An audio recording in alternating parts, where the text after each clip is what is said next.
James Vella u Christopher Sherry tpoġġew taħt qatt ta' akkuża wara li l-Maġistrat qalet li kien hemm biżżejjed provi. Huma se jkunu akkużati bil-qtil ta' Alphonse Ferriggi. Ferriggi kien messaġġier ta' bank lokali u nqatel f'delitt li seħħ fis-sena 2000.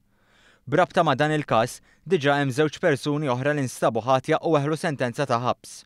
Il-Maġistrat ċaħdet it-talba l-ħelsien mill-arrest filwaqt li talbet lill prosekuzzjoni biex tressaq ix-xhieda pajżana li fadal malajr kemm jista' jkun.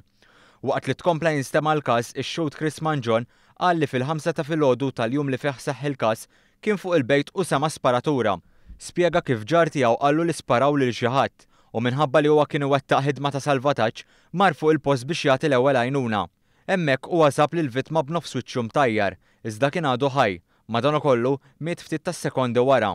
Manjon qal ukoll li x'insema l-isparatura sema' karozza titlaq malajr minn fuq il-post, iżda sakemm wasal din ma kienitx għadha hemm.